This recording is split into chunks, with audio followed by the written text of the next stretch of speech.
Bonjour à tous, alors c'est ma toute première vidéo sur cette chaîne. J'en avais une autre il y a quelques mois, mais voilà, faute de temps et un petit peu d'envie, je l'avais supprimée. Mais bon, l'envie de partager, discuter lecture est revenue, donc je suis ici. Alors je vais vous parler de mes lectures passées, la semaine dernière, des lectures que j'ai en ce moment. J'en ai pas choisi pour la semaine prochaine, étant donné que j'en ai plusieurs en cours, donc j'ai déjà terminé celle-ci et j'inviterai ensuite. Alors, cette semaine, j'ai terminé Grandeur et décadence d'Evelyn Waugh. Désolée pour l'accent anglais. Donc, il faut savoir que c'est un auteur et pas une auteure. Voilà, contrairement à ce que le titre pourrait faire penser. Donc, c'est aux éditions Pavillon Poche. C'est Robert Laffont. Enfin, c'est les éditions Robert Laffont et c'est la collection Pavillon Poche. Ça va être dur de... Enfin, voilà, je vais pas le résumer, mais en gros, c'est un jeune garçon qui a envoyé de son école pour attentat à la pudeur. Mais c'est pas de sa faute en fait, voilà, c'est parce qu'il y a d'autres, ses camarades qui lui ont joué un mauvais tour et il s'est retrouvé sans pantalon dans la cour de l'école. Donc pas de chance, voilà, et puis bref. Et ensuite il devient professeur. Et pareil, il lui arrive encore des histoires. Il faut dire qu'il est pas très... Comment dire, pas très vif. Enfin, il se défend pas. Voilà, il lui arrive des misères et voilà, il dit rien. Voilà, même quand c'est pas sa faute, il dit rien.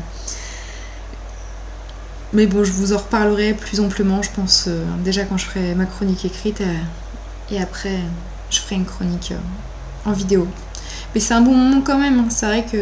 Mais c'est le genre de bouquin, on sait pas trop. On a aimé, oui, mais après pour expliquer pourquoi du comment, pour résumer, ça devient très très dur. Voilà. Ensuite j'ai terminé Nous étions à bord du Titanic de Gérard Piofre aux éditions First Histoire. Je l'ai lu dans le cadre de la masse critique de Babelio pour ceux qui connaissent. J'avais choisi ce titre parce que voilà, comme beaucoup je suis intriguée par le Titanic quand même.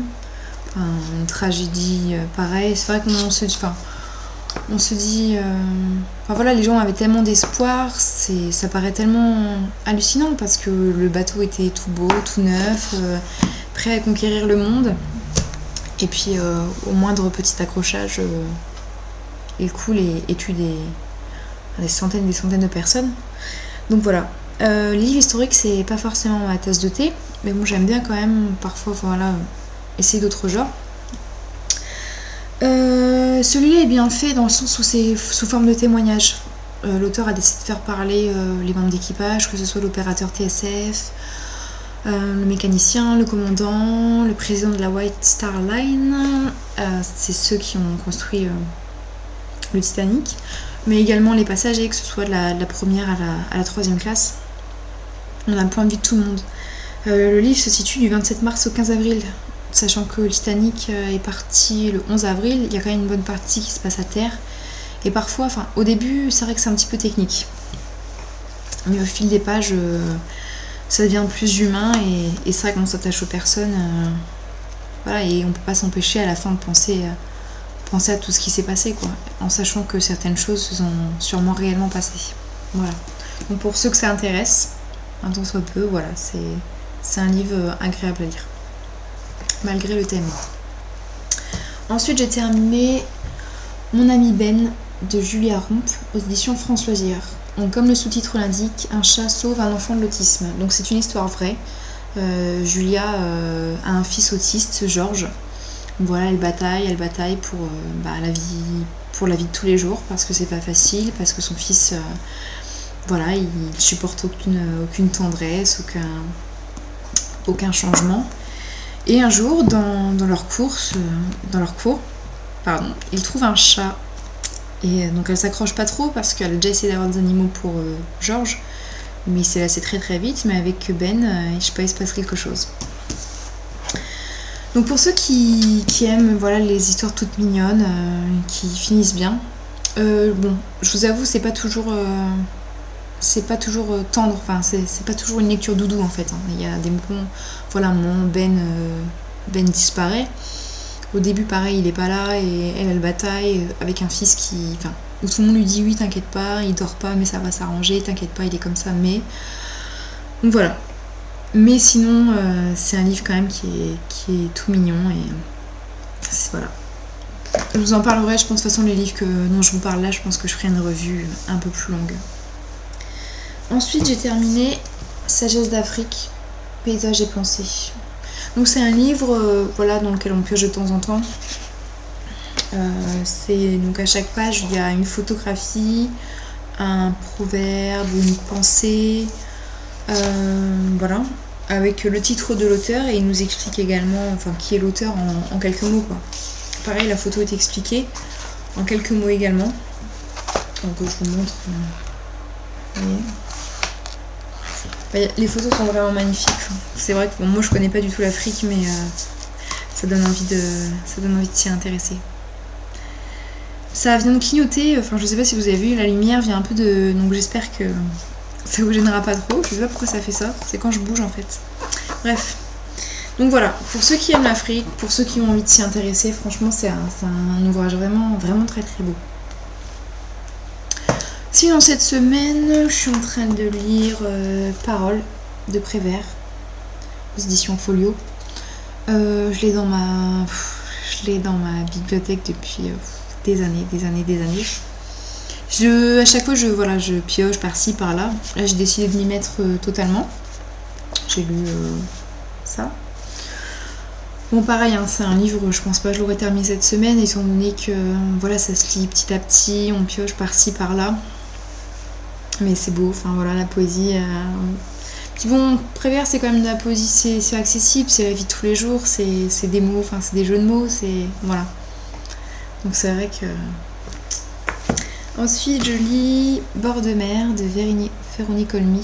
Enfin, il y a aussi le numéro 6 derrière, mais bon, pour l'instant, je me concentre sur le premier, parce que je suis pas sûre de lire le deuxième à la suite. Donc voilà, donc j'ai lu une trentaine de pages. Je l'avais lu, enfin, je l'ai commencé suite à une chronique que j'ai vue, qui était très très positive. Bon, moi, je me sens moins emballée.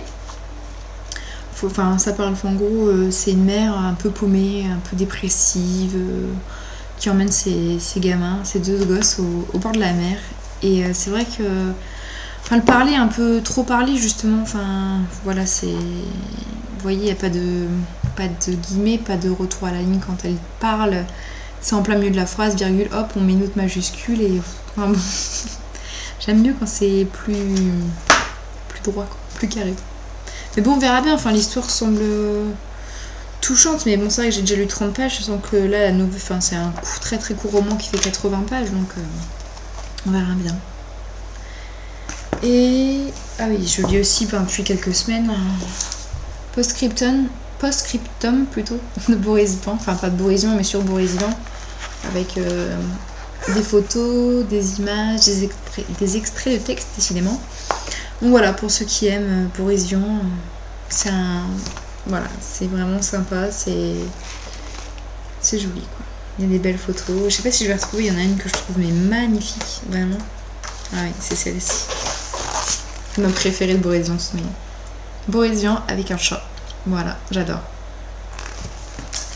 Et pour finir, je lis Le secret de Lady Scarlett de Nicolas Cornic. Donc c'est dans le cadre du cercle de lectrices Harlequin via Babelio en fait.